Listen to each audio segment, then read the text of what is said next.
মাইয়াত হইছে, জোহরের পরে জানাজার নামাজ হবে। যারা 5 ওয়াক্ত মুসল্লি তারা ঢুকেছে নামাজ পড়তে, 5 ওয়াক্তের নামাজ পড়ে, তারা জোহরের নামাজ পড়ছে জামাতে। আর কিছু হারাম করে উজু করে দাঁড়িয়ে আছে, ও খালি জানাজা পড়ে। মানে নামাজিরা পেছনে, বেনামাজিরা সামনে, জানাজা হচ্ছে। এরপর বুঝতেই পাচ্ছেন লাশটা কত তাড়াতাড়ি জান্নাতে ঢুকবে। ওটা যা গেল গেল। গ্রামটা একটু বেদাতি গ্রাম। আমি মনে মনে করছি ইমাম সাহেব পড়াবে, কিন্তু পড়ায় নাই। যে নামাজ পড়াচ্ছে সে হারাম খরু নামাজ পড়ে নাই। জানাজা নামাজটা যে পড়াচ্ছে, প্যান্ট শার্ট পরে একটা ছোট পাঞ্জাবি, মুসলমানের পাঞ্জাবির মতো পাঞ্জাবি পরে আছে, এসে জানাজাটা পড়িয়ে দিলাম। যে পড়ালে সে কে? ওই যে অমুক পীর সাহেবের ছেলে।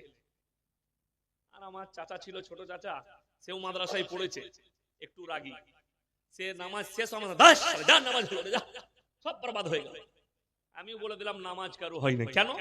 যে নামাজ পড়ছে সে হারাম করি তো 5 ওয়াক্তের নামাজ পড়ে না। আর আমাদের মতো মৌলবীরা তার পেছনে জানাজা পড়ছে, মুসল্লিরা তার পেছনে জানাজা পড়ছে। আমাদের দেশে একদল নামাজি আছে, একদল লোক আছে নামাজ তো পড়েই না। সকালবেলায় ফজরের পরে চায়ের দোকানে মসজিদের ইমাম মৌলবি চাচারা গিয়েছে, আর ও চোখ মুছতে মুছতে এলো, একখান চা দে তো। চাটা নিলে এই সব আলেম বলছে, ভাই নামাজ পড়ো না কেন? নামাজ পড়ে কি করবো? নামাজ না পড়লে তোমাদের থেকে ইমানটা আমারই ভালো আছে। এরকম মাল আছে না? নাই, গাদা আছে। মানে ইমান অত্যাচার। তারা কান খুলে শোনো, সবাই হাত তুলে বলুন তো 5 ওয়াক্তের নামাজি হবো ইনশাআল্লাহ। হ্যাঁ, যুবক দিকে বলছি, যুবতী দিকে বলছি, বৃদ্ধকে বলছি, নামাজ, নামাজকে বলো না কাজ আছে, কাজকে বলো আমার নামাজ বাকি আছে। জীবনে নামাজকে বলো না আমার কাজ আছে। আমাদের সমাজের লোক নামাজকে বলে কাজ আছে। দেখবেন যখন ধান উঠতে লাগে মসজিদে মুসল্লি কমে যায়। ঠিক বললাম না? কথা বলেন।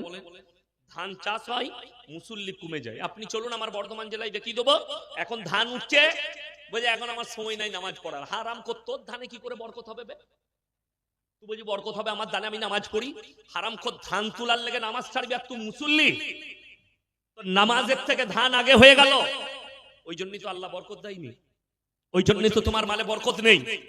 আর আপনি জানেন আরবের ভূমিতে যারা কোটিপতি ছিল আজও কোটিপতি আছে, তার কারণ একটাই, তাদের হাজারো কাজ থাক, আজান দিয়ে দিলে তারা মসজিদে প্রবেশ করে যায়। দোকান খোলা পড়ে আছে মক্কায় মদিনায়, আজান হয়েছে মসজিদে ঢুকে গেল, দোকান পড়ে রইল। তা বলে আপনি দোকান খুলে মসজিদে ঢুকে যান না, ঘুরে এসে দেখবেন একটা বিস্কুটও নাই। আমাদের দেশের মাল আলাদা। আমি কথার কথা বলছি যে তারা নামাজের কতটা গুরুত্ব দেয়। আপনি কিন্তু দোকানটা তালা মেরেই যাবেন, তাহলে আমাদের দেশে আউলিয়াতে ভর্তি। কেন? মসজিদ থেকে জুম্মার দিনে নতুন জুতো চুরি হয়ে যায়, তাইলে আবার সেই দেশে আবার ওই দোকান আর ভালো থাকে? হ্যাঁ। আর দেখবেন ছিঁড়া জুতো পরে গেছে আর নতুন জুতো পরে বেরুচ্ছে, ধরা পড়ে গেলেই বলবে কই তো আমি বুঝতে পারিনি তো, তোর এগুলো আমি বুঝতে পারিনি। হ্যাঁ হারাম কর, তুই যে ছিঁড়া পরে এসেছিলি নতুন গুলো কি করে বললি? ও ধরা পড়েছে বলে বলল। এরপর আপনি বলবেন তাইলে হুজুর মুসল্লিরা চোর, কে বললো? নামাজি চোর নয়, চোর নামাজি সেজে যায়। মৌলবীরা চোর নয়, চোর মৌলবী সাজে। আপনি মৌলবী চিনতে পারেন না। একজন অমুসলিম ভাই আমার খুব কাছের মানুষ, কলকাতা থেকে একই সাথে ফিরছি একটা বাসে,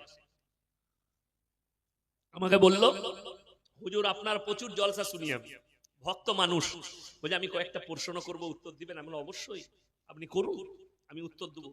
আমি জলের বোতল নিয়ে এলাম, বিস্কুট নিয়ে এলাম, আমার কাছ থেকে বিস্কুট নিয়ে খেলো, জল খেলো আমার কাছে, একই পাশাপাশি সিট ভলভোতে। আমি বাইরের রাজ্য থেকে আসছিলাম, তো সে আমাকে প্রশ্ন করলো যে আপনারা সবই ঠিক আছে, আপনারা এই গাড়িতে মাইক লাগিয়ে ভিক্ষা করেন কেন রাস্তায় রাস্তায়? আমাকে খুব খারাপ লাগলো কথাটা। সে মিথ্যা বলেনি, কিন্তু সে মৌলবি চিনে না। আমি বললাম যে তুমি গাই মুখে হেলে চিনো? কেন? গাই মুখে হেলে চিনো নাকি বলো? বলছে আমি তো চাকরি করি, অতটা চিনি না। আমি শুনো, ঘোষ জানো, ঘোষরা গাই দোয়াতে যায়? বলে হ্যাঁ। আমরা ভোরের বেলায় একটা ঘোষ গাই দোয়াতে ঢুকেছে, গাই মনে করে এড়ে গরুটাকে দোয়াতে গেছে, মেরেছে লা। তখন দেখছে এটা এড়ে গরু। কেন? গায়ের মতন মুখটা, গরুটা কিন্তু এড়ে।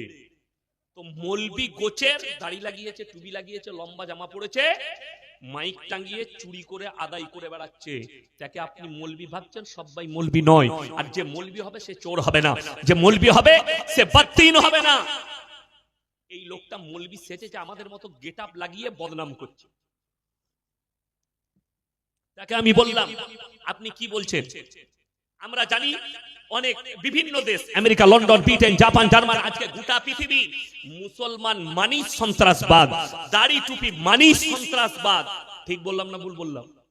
ইমানদারির সঙ্গে বলুন তো, মহাত্মা গান্ধীকে যিনি মেরেছিলেন তিনি কি মৌলবি ছিলেন? নেতুনাম গড়ছে না।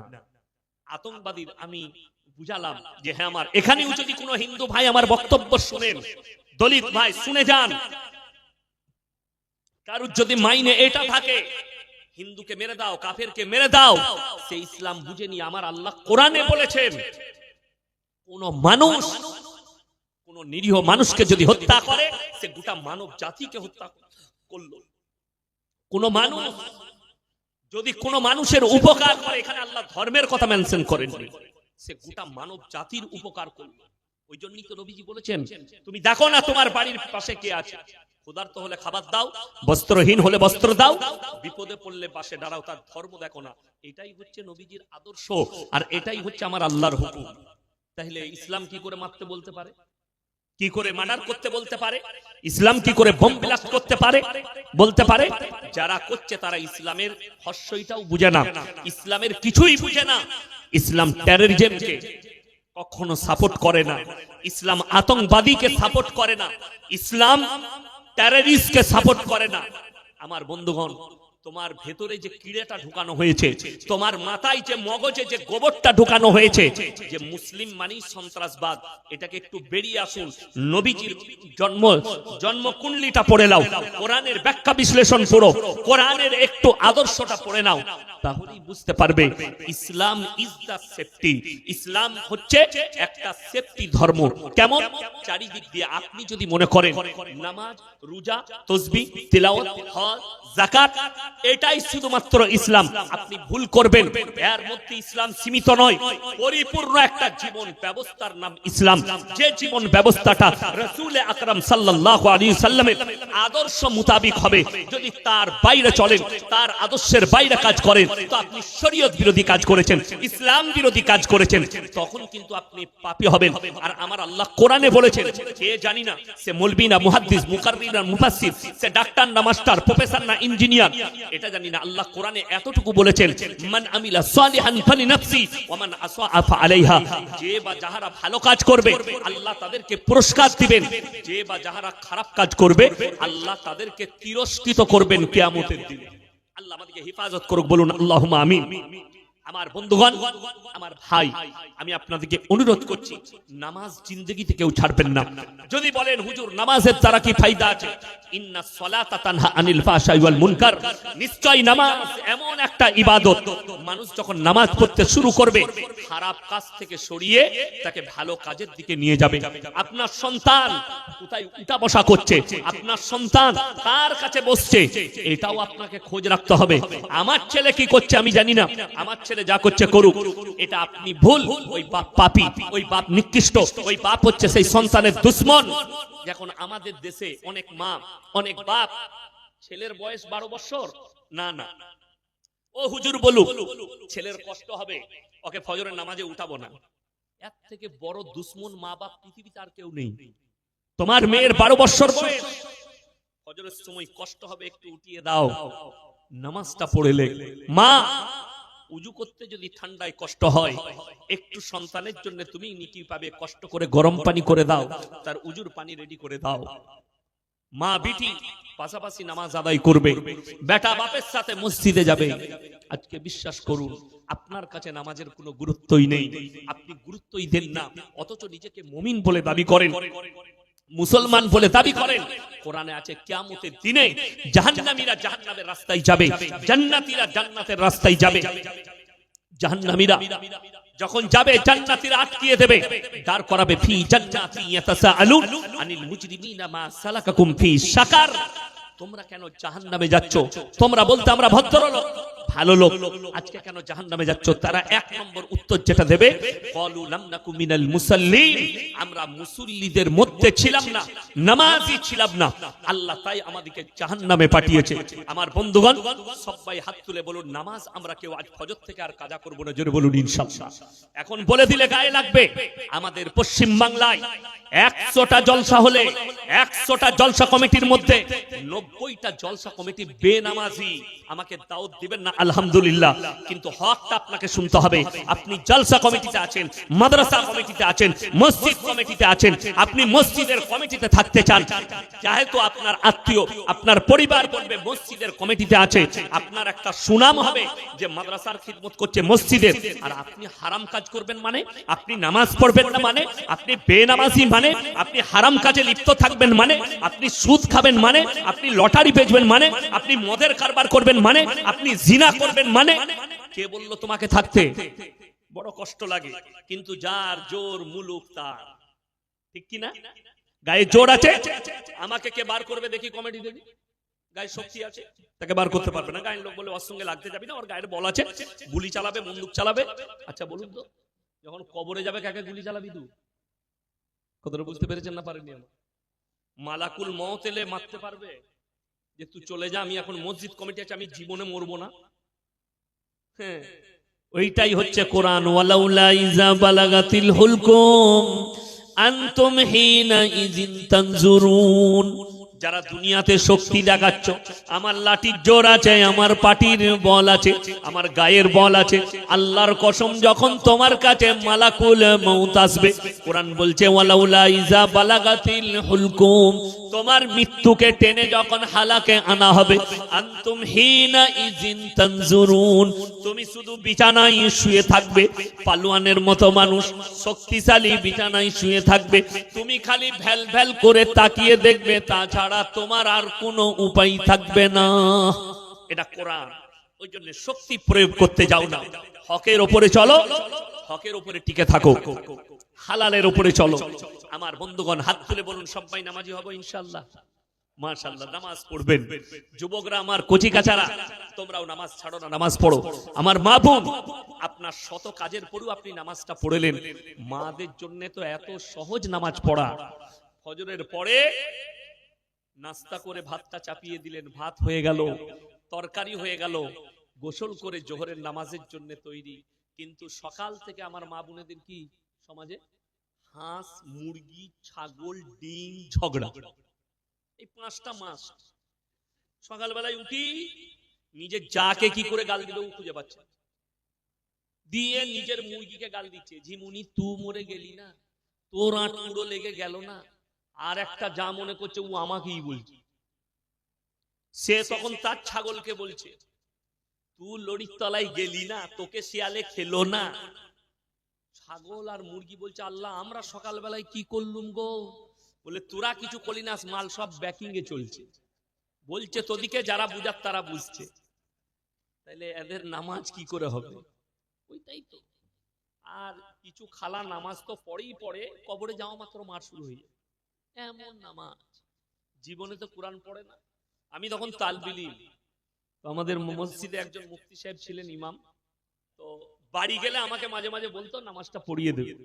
আমি আসরের নামাজ পড়াতে যাচ্ছি, আমাদের দাদি সম্পর্ক হয়, নামাজ পড়ছে আসরে, কি বুঝলেন, মসজিদে জামাত একটু দেরিতে হয়, তো দেখছি দাদি নামাজ পড়ে, দাদি কি করছে দেখি, তো দাদি নামাজের নিয়ত দিয়েছে, আল্লাহু আকবার, বুঝলেন, আলহামদুলিল্লাহ। আর বৌমা এখন ঝাঁটা খুঁজে বেড়াচ্ছে, ঝাঁটাটা কোথায় গেল, ঝাঁটাটা কোথায় গেল, ঝাঁট দিবে। এই নামাজ পড়তে পড়তে খাল্লা, হ্যাঁ গো দাদি নামাজটা কি বলে, তোরা দুদিনকার মলবি কি বুঝবি না, আমি আগে থেকেই পড়ে আসি, মানে কবরে জালো তবে বুঝবি নামাজটা কি। আল্লাহ নামাজ এরকম হয়, যেমন পুরো বছর আমাদের বাড়িতে কোরআনের তেলাওয়াত নাই, ঠিক বললাম না ভুল বললাম? রোজার মাসে কোরআন খুলবে, দিয়ে বলছে বরকত দেবো, নাউজুবিল্লাহ। বরকত যদি চান তাবিজে হবে না। বরকত যে বাড়িতে যে ব্যক্তি 5 ওয়াক্তের নামাজ পড়বেন, নবীজি সাল্লাল্লাহু আলাইহি সাল্লামের হাদিস, আল্লাহ মৃত্যুকাল পর্যন্ত তাদের রুজিতে কোনোদিন কমি দিবেন না। জোরে বলুন সুবহানাল্লাহ। আপনি 5 ওয়াক্তের নামাজি হন, আপনার বিবিকে নামাজ পড়তে বলুন। যদি কারোবারে বরকত চান, এশার নামাজের পরে সূরা কাহফের তেলাওয়াত করুন, আল্লাহ আপনার কারোবারে মালেতে বরকত দিবে। জোরে বলুন সুবহানাল্লাহ। আপনি আমাকে এসে বলছেন হুজুর আপনি বর্ধমান থেকে এসেছেন, ইয়াসিন সাহেব তো আমার ব্যবসা আছে বিরাট, মাঠবেলের দোকান আছে, কিংবা আমি লাখ লাখ টাকা ইনকাম করি, হার্ডওয়ার্সের দোকান আছে, প্রত্যেকদিন 50,000 ইনকাম, তো এই কদিন একটু ব্যবসা খারাপ যাচ্ছে, হুজুর একটা তাবিজ দেন তো।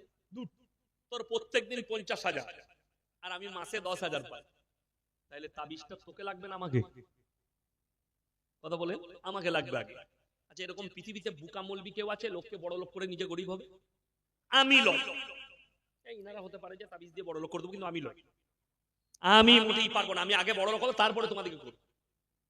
এটা আমার লয়, প্রত্যেকটা মলবির মনের নিয়ম। ঠিক বললাম না ভুল বললাম? আপনি ইমামকে কম বেতন দেন, কিন্তু জানেন মলবি দিকে মাদ্রাসা শিক্ষক দিকে কম বেতন দেন, কিন্তু জানেন এই কেন সাদা পোশাক, কেন আমাদেরকে এরকম দেখছেন? আল্লাহর কসম, নবীজি সাল্লাল্লাহু আলাইহি সাল্লামের হাদিস সত্য না মিথ্যা বাবা? সত্য। আল্লাহর নবী বললেন যারা আল্লাহর রাস্তায় দ্বীনের পথে থাকবে আল্লাহ মৃত্যুকাল পর্যন্ত ইজ্জতের রুজি দান করবেন। জোরে বলুন সুবহানাল্লাহ। আপনি আল্লাহর রাস্তায় দ্বীনের পথে থাকেন, নবীজি বলেছেন কিয়ামত পর্যন্ত, মৃত্যুকাল পর্যন্ত আল্লাহ ইজ্জতের রুজি দেবেন। খালি দ্বীনের পথে টিকে থাকলে আপনি টিকে থাকুন। ওই জন্য নামাজ কম্পালসারি, সবাই 5 ওয়াক্তের নামাজ আজ থেকে পড়বো ইনশাআল্লাহ। চলুন 3 নম্বর হলো, 4 নম্বরটা আল্লাযীনা ইউমিনুনা বিল গায়ব ওয়া ইউকিমুনাস সালাত, 2 নম্বর হয়েছে।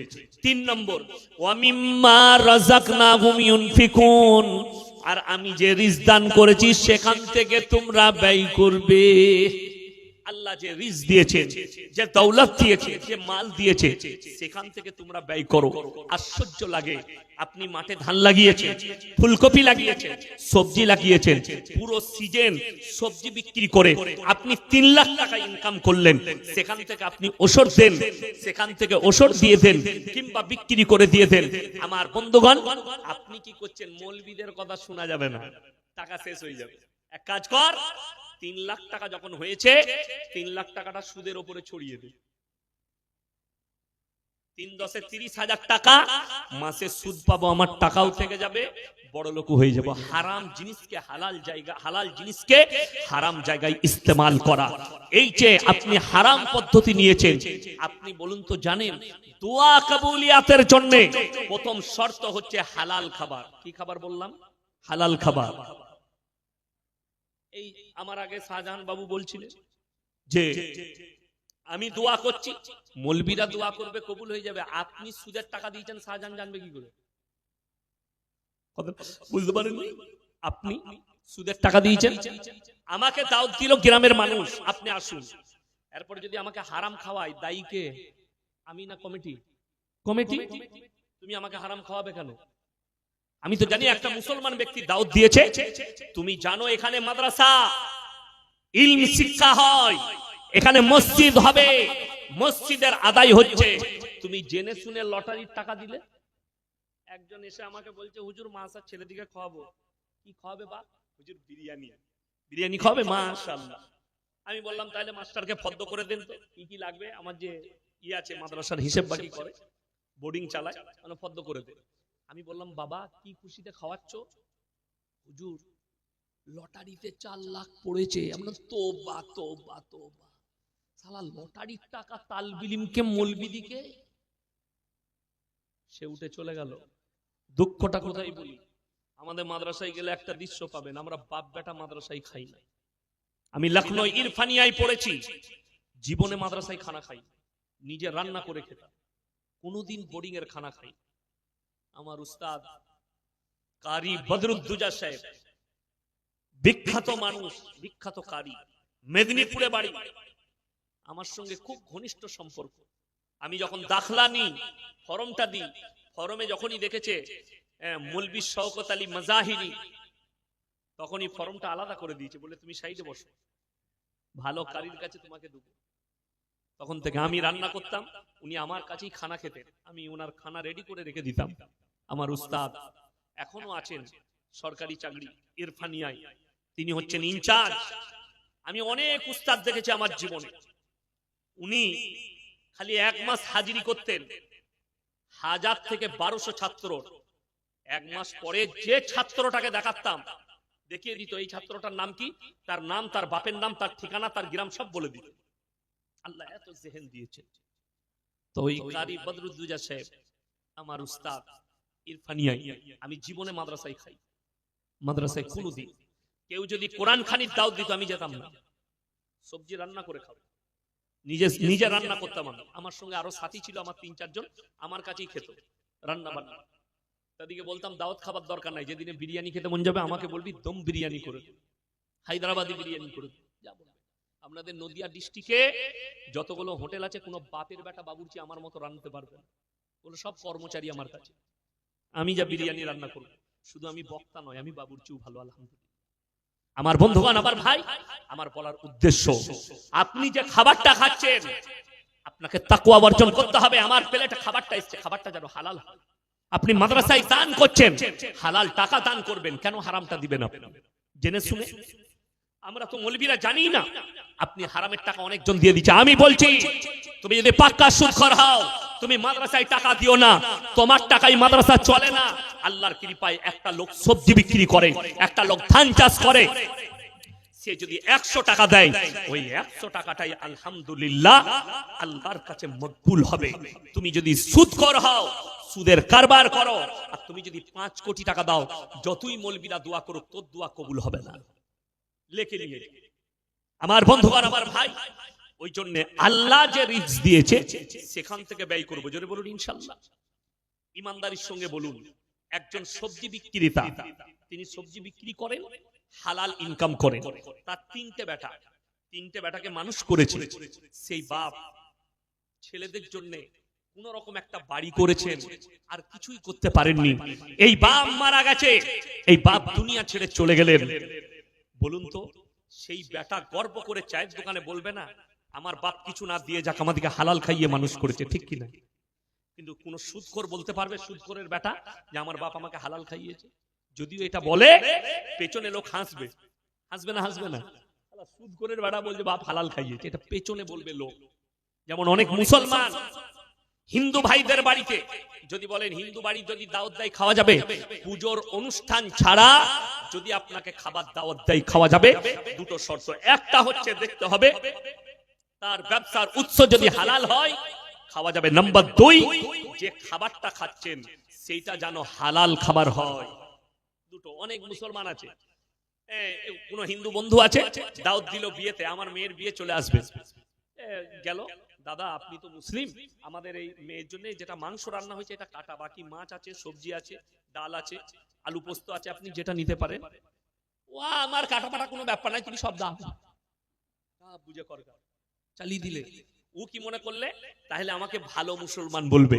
এই যে কাটা খেলো, মদটা খেলো, সবটা খেলো, যখন তুমি খেয়ে বেরিয়ে চলে আসবে পেছনে বলবে এটা হারামির বাচ্চা, মুসলমান ধর্ম মানে না, এটা হারামির বাচ্চা বলবে।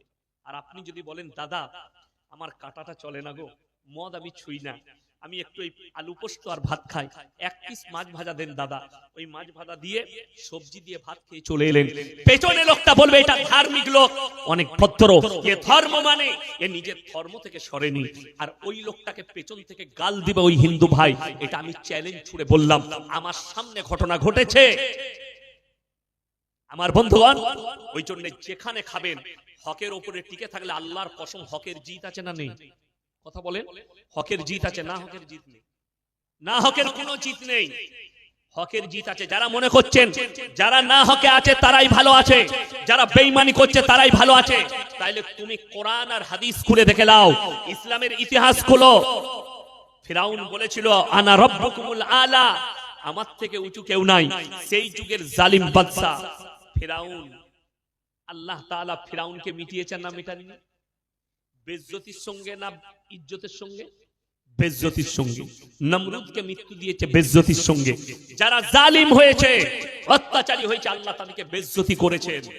আমার বন্ধুগণ, আমার ভাই, মাথায় রাখবেন আপনি হালাল পথে চলুন, হকের উপরে টিকে থাকুন। কোরআনে আছে। তোমরা যদি দেখো চোখের সামনে ইসলাম বিরোধী কাজ হচ্ছে, আল্লাহ বিরোধী কাজ হচ্ছে, শরীয়ত বিরোধী কাজ হচ্ছে, হয় হাতের তারা রুখে দাও, তা না হয় জবানের তারা রুকো, তা না হয় ওই জায়গা থেকে ঘৃণা করে দূরে সরে চলে এসো। একটা মুসলমান ইসলাম বিরোধী কাজ হবে সেখানে যোগদান কি করে করতে পারে? ইসলামে গান বাজনা হারাম না হালাল? কথা বলে না, হারাম। এখন পশ্চিম বাংলায়, আমি নদিয়া ডিস্ট্রিক্ট জানি না, আমি আমার বর্তমান জেলার কথা বলছি, আমি বীরভূমের কথা বলছি, আমি মুর্শিদাবাদের কথা বলছি। ম্যাক্সিমাম মুসলমানদের 100টার মধ্যে 70টা বিয়েতে হারামখোররা গান বাজনা করছে, ড্যান্স করছে। ঠিক বললাম না ভুল বললাম? আপনাদের এখানে নাই? আছে? ও ও ভালো, হিজড়ে নাচাবেন, হিজড়ে। বড় কষ্টের বিষয়। এখানে এত বড় আলেম বসে আছি, আপনাদেরকে বলে যায় আমাদের ইসলামী শরীয়তের লগ্ন বলে কিছু নাই। আপনি বিয়ে করেছেন, লগন গিয়েছিল? যাই নাই। আমার ওইসব কিচ্ছু নাই। আমি তো যেদিনে বিয়ে হবে সেদিনে সকালবেলায় বাড়ি এসেছি মালসা থেকে, বর্ধমানে খাগড়া করেছিলাম। যেদিনে বিয়ে হবে গিয়ে গোসল করে ড্রেস পরে চলে গেলাম। 3 দিন আগে থেকে হারামখোর জাং বার করে জাঙ্গিয়া পরে বসে আছে, আর ভাবিরা ওকে হলুদ মাখাচ্ছে। একদম জান্নাতে চলে যাবি, তোর ভাবিও জাহান্নামে যাবে, তুইও যাবি। বড় কষ্টের বিষয়। কোথায় পেলে হলুদ মাখাতে হবে? যদি মাখার মন যায় যে কোনো টাইমে হলুদ মাখতে পারে, ওষুধ হিসাবে ব্যবহার করুন। আমি একটা ওষুধ বলে যাই, যাদের গালে ব্রণ হয়, ব্রণ, কাঁচা হলুদ আর নিম পাতা বেটে একসাথে মাখবেন, আল্লাহ চাইলে ভালো হয়ে যাবে। কাঁচা হলুদ আর নিম পাতা একসাথে বেটে যে কোনো টাইমে মাখতে পারে। আমার যখন সময় হয় আমি মাঝে মাঝে মাখি, অসুবিধা নেই। কষ্টের বিষয় হচ্ছে আপনি বলছেন বিয়েতে হলুদ। আমার একটা ছাত্র বললে আমার বিয়ে পড়াতে হবে, আমি যাবো ইনশাল্লাহ, কিন্তু মসজিদের ভেতরে নিকাহ পড়াবো, বাইরে হবে না। বলে ঠিক আছে, শর্ত মেনেছে। শ্বশুর ঘরে লোক, চলো। রাস্তায় যাচ্ছি, গাড়িটা একটা বাজারে দাঁড়ালো, দেখছি দুটো ডাব কিনছে, মুখগুলো কাটা। বলে ডাবগুলো কি করবি? ওই যে আমার শ্বশুর আর শাশুড়ি সকাল থেকে কিছু খাইনি, বিয়ে পড়ানো হবে, তারপরে খেতে পাবে। আমি বলি এটা হাদিসটা কার? না আমার দাদি। কোরআন হাদিস নয়, দাদির হাদিস। ঠিক আছে। ও বলছে হুজুর আপনার গাড়িতে দিয়ে, আমার গাড়িতে জায়গা নাই, মালপত্র আছে। মানে দে আমার গাড়িতে, সামনে দিয়েছে। আমি আমার গাড়ির দামি গাড়ি, আমি ড্রাইভারকে বললাম টেনে চলো, যেন আমার ব্যাগ লাইন না খুঁজে পাই। অনেকটা এগিয়ে গেলাম, গিয়ে গাড়িটা দাঁড় করালাম। ওকে বললাম স্কুল ড্রাইভারটা বার কর, ফুটো কর, তুই একটা চালা আমি একটা চালাই। খেয়ে নিলাম দুজনে মিলে, খালি মাল রইল। বিয়ে পড়ানোর পরে সে গাড়িতে এসে আমার ড্রাইভার বলছে কই ডাবগুলো দেন তো। বলে লি যা। বলে ফুটো কেন? বলে হুজুর খেয়ে লিয়েছে তো। আমি বললাম ওদিকে ইন্দুর মারা বিষ খাওয়া। কোন হাদিসে পেলি যে এই ডাবের পানি খেতে হবে? আমি বলে যাচ্ছি, যদি কারোর মেয়ের বিয়ে হয়, সকাল থেকে তুমি খুশি করে খাবে, সকাল থেকে তুমি নিয়ত করে খাবে, আল্লাহ আমার মেয়েকে সুখী করো। যত